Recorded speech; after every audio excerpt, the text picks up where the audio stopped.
பெரியாரை பொறுத்தவரையில் மனிதன் தானாக பிறக்கவில்லை, அதனால் தனக்காக வாழக்கூடாதுன்னு பெரியார் சொன்னார்.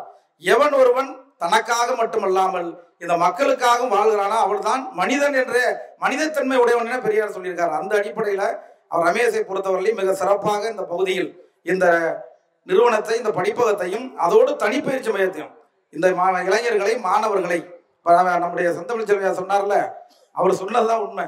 ரோடு போட்டுடலாம், ரோடு எல்லாம் வாங்கலாம். ஒரு காலத்தில் நீங்கள் வந்து எல்லாத்தையும் பணம் இருந்துச்சு, செருப்பு வாங்கியிருக்கலாம். ஒரு தெருவுக்குள்ள செருப்பை தூக்கி கையில் பிடிச்சிருப்போம், செருப்பு போட முடியாது. துண்டு வாங்கலாம், துண்டை வந்து எடுத்து கம்கட்டெல்லாம் வச்சுட்டு போக முடியும், மேலே போட முடியாது. கொடை வாங்கலாம், நீங்கள் கொடையை மழை பெஞ்சாலும் வெயில் அடித்தாலும் ஒரு தெருவுக்குள்ள பிடிச்சிட்டு போக முடியாது. இதெல்லாம் இருந்தது. இப்போ இருக்கிற மாணவர்களுக்கெல்லாம் தெரியாது. இப்போ என்ன நினைக்கிறாங்க என்னன்னு சொன்னால், இப்போ பொருளாதாரம் எல்லா வாய்ப்பும் வந்ததுக்கு பிறகு ஏதோ நான் படித்தேன், எங்கள் அப்பா படிக்க வச்சாரு, நான் செலவு பண்ணாரு, எங்கள் அப்பா என்ன அங்கே படிக்க வச்சாரு, வெளியில் படிக்க வச்சு நான் வந்துட்டேன்னு நினைக்கிறாங்க எல்லாம். அதுதான் இல்லை. இப்போ அவர் சொன்னதுதான் உண்மை. அதை தலைகீழ மாற்றுறதுக்கு இப்போ வேறு வழியில் வர்றாங்க. அந்த இதை முறியடிக்கிறது தான் திராவிடர் கழகம். எங்களை பொறுத்தவரையிலும் இந்த ஆட்சியை பாதுகாக்கணும், அடுத்து கொண்டு வரணுங்கிறது திமுகவாக அல்ல, கலைஞருக்காக அல்ல, ஸ்டாலினுக்காக, அவர் மீண்டும் முதலமைச்சர் வரணுக்காக அல்ல, இவங்கெல்லாம் ஆட்சியில் வந்து உட்காரணுக்கு அது மட்டுமே இல்லை. அதுதான் காரணம். எதனா காரணம்னு சொன்னா இப்போ இருக்கிற நிலைமை. இப்போ பாருங்க, இன்றைக்கு நம்முடைய முதலமைச்சர் அவர்கள் பிறந்த நம்முடைய தொழிலாளர்கள் வாழ்த்து சொல்லியிருக்காரு. என்ன வாழ்த்து சொல்லியிருக்காரு? திராவிடர்களே தொழிலாளர்கள் தான் என்று பெரியார் சொன்னார். பெரியார் சொல்லி தான் சொல்லியிருக்காரு. திராவிடர்கள்னாலே தொழிலாளர் தான், வேற ஒன்றும் தனியா தொழிலாளர் கிடையாது. பெரியார் சொன்னது மேதன வாழ்த்துல என்ன சொல்லியிருக்காரு? தொழிலாளர் முதலாளி என்ற பேதமே இருக்கக்கூடாது. ஒரு காலத்தில் அவங்க பங்காளி ஆகணும், பங்கு அந்த இதுலயும் கொடுக்கணும், வெறும் கூலி மட்டும் இல்லைன்னு சொல்லியிருக்காரு. பெரியார் சொன்னதும் மற்றவர்களுக்கும் ஒரு பெரிய வித்தியாசம். கல் முதலாளியை முதல்ல ஒழிக்கணும்னு சொன்னா பெரியார். அதுதானே உலகத்திலே பெரிய முதலாளி. திருப்பதியில் நிற்கிறதுல போய் நிற்கிறாங்க, எல்லாமே போட்டு வராங்க. அந்த மாதிரி பெரியார் சொன்னதை உள்வாங்கி அதை ஜீரணிக்கிறதே மிகப்பெரிய ஒரு தைரியம் வேணும், ஒரு துணிச்சல் வேணும். அந்த துணிச்சல் இருக்கிறது வந்து மிகப்பெரிய அளவுக்கு எல்லாரும் முடியாது. அதை ஏற்றுக்கொண்டு இருக்கிற எண்ணற்ற இளைஞர்கள் மிகப்பெரிய அளவிற்கு இந்த பெரிய கோட்டை பகுதியில் இங்க வீரத்தமிழர் இருக்காரு, இது மாதிரி நிறைய தோழர்கள், ராஜேஷ் கிருஷ்ணன் இருக்காரு, சேகர் இருக்காரு, இந்த பகுதியில முரளி இருக்காரு, இன்னும் நிறைய நம்ம விடுபட்டிருந்த எல்லா தோழர்களும் இந்த ரோடு துண்டறிகளை பார்த்து அத்தனை பேரும் இந்த இயக்கத்தில் அவர் இருக்கிறார்கள் சொன்னால், இந்த இயக்கத்தை முன்னெடுக்கிறார்கள் சொன்னால் எந்தவித தனிப்பட்ட அவர்கள் ஆபமும் கிடையாது. இந்த கூட்டத்தை நடத்த வேண்டிய அவசியம் உங்களுக்கு என்ன? இந்த படிப்பத்தை நடத்த வேண்டிய அவசியம் என்ன? தனிப்பட்ட முறையில் நீங்க என்ன அவங்களுக்கு கொடுக்க போறீங்க? நீங்க நாளைக்கு திட்டிக்கிட்டோ போவீங்க, கருப்பு சட்டை போட்டு போறான் பாரு, ஜாதி இல்லம்மா, மதம் இல்லம்மா, கடவுள் இல்லம்மா, எதுவுமே இல்லம்மா, எனக்கு ஒண்ணுமே இல்லைன்னு திட்டுவீங்க நாளைக்கு. அவ்வளவுதான், இதுதான் பண்ணுவீங்க, வேற ஒண்ணும் இல்லை. வேற ஒண்ணும் அவங்களை பாராட்ட பெருசா போறதில்லை, செய்ய போறதில்லை. அப்ப இருந்து ஏன் அவங்க செய்யணும்? பெரியார்ட்ட போய் சொன்னாங்க, கேட்டாங்க, நீங்க தான் இந்த 95 வயதுல நடக்க முடியல, ஏந்திரிக்க முடியல, இந்த மக்களுக்காக உங்களை எதுக்கு போறீங்க? நீங்க உங்களை முட்டையால் அடிக்கிறான், செருப்பு தூக்கி வெளியிறான், பாம்பு எடுத்து வரைக்கிறான், உங்களை செருப்பு தோரணம் கட்டி வரவேற்கிறான், உங்களை அவமானப்படுத்துறான், எதுக்கு நீங்க செய்யணும் அப்படின்னு பெரியார்ட்ட போய் கேட்டாங்க. பெரியார் ஒரே வார்த்தையில் சொன்னார், ஒரு தாய் தன்னுடைய குழந்தைக்கு பால் கொடுக்கும்போது ஒட்டி உதைத்தாலோ மார்பகத்தை கடிச்சாலோ தூக்கி அங்கே விட்டுறது இல்லை.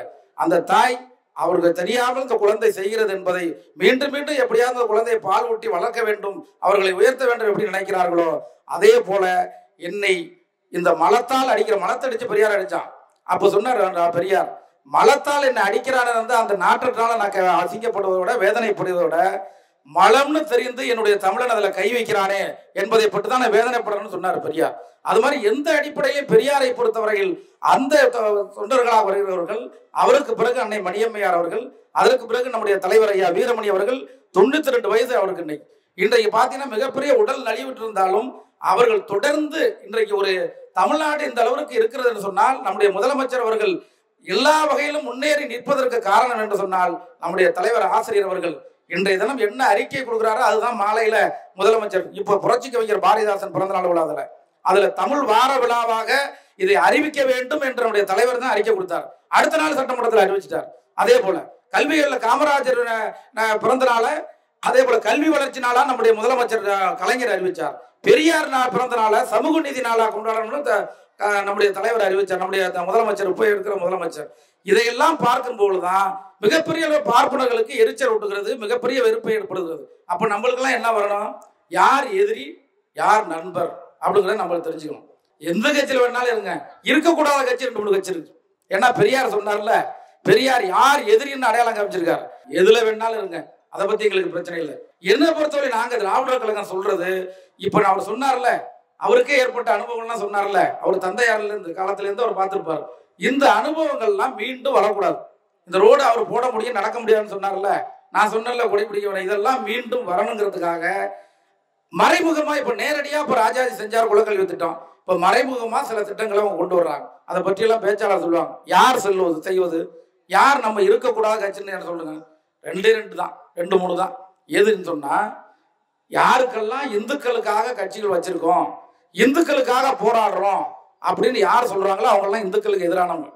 யாருன்னு சொல்றவங்க இந்துக்களுக்காக நான் போராடுகிறோம், இந்துக்களே ஒன்று கொடுங்கள், இந்துக்களுக்காக சொல்றாங்க. யார் சொல்றது? பிஜேபி, இந்து முன்னணி, RSS இது போன்ற அமைப்புகள் இருக்கு பாருங்க, இந்து மக்கள் கட்சி, இதெல்லாம் இந்த அமைப்புகள் பூரா இவங்களுக்கு எங்களுக்கு அந்த பிரச்சனை இல்லை. இவங்க இருக்கிறவங்களுக்கு எந்த தனிப்பட்ட பிரச்சனை எதுவும் கிடையாது. இந்த அமைப்புகள் இந்த நாட்டை ஆள்றால மோடி, அவர் கீழே இருக்கிற எல்லா இந்த அமைப்புகள் எல்லாமே நம்ம இனத்திற்கு எதிரான அமைப்பு. உங்க வீட்டு பிள்ளைகள் அடுத்த வீட்டில் இருந்தாலும் சரி, தெரியாம அதுல போயிருந்தாலும் சரி, அவர்களை திருத்த வேண்டிய கட்டாயம் இருக்கு. அவர்கள் அந்த அமைப்புல இருக்கவே கூடாது.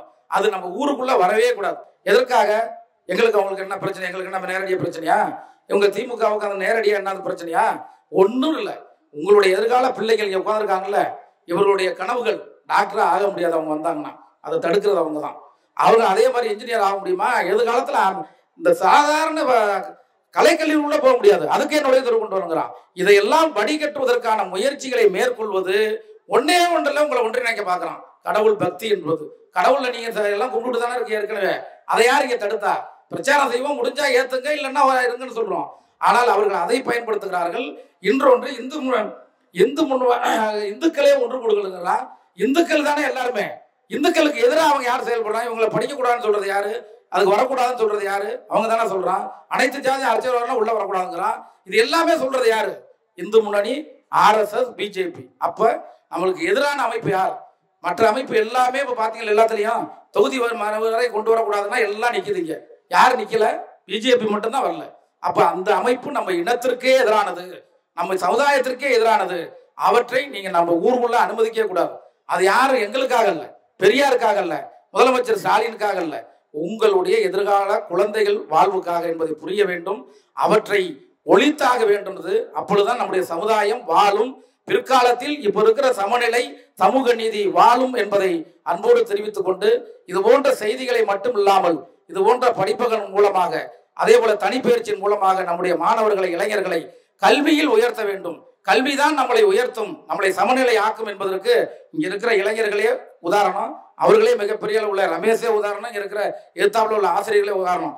யார் படிக்க முடியாதுன்னு சொன்னாங்களோ, தகுதி இல்லைன்னு சொன்னாங்களோ, அவர் அந்த சமுதாயத்தில் பிறந்த ரமேஷ் இப்ப படிக்க சொல்லி கொடுக்கிறார். இதுதானே பெரியார் செய்த புரட்சி, காமராஜர் செய்த புரட்சி, இதுதானே அம்பேத்கர் செய்த புரட்சி, இதுதானே பாரதிதாசன் புரட்சி. இந்த புரட்சியை உருவாக்க நீங்கள் அனைவரும் இணைய வேண்டும்.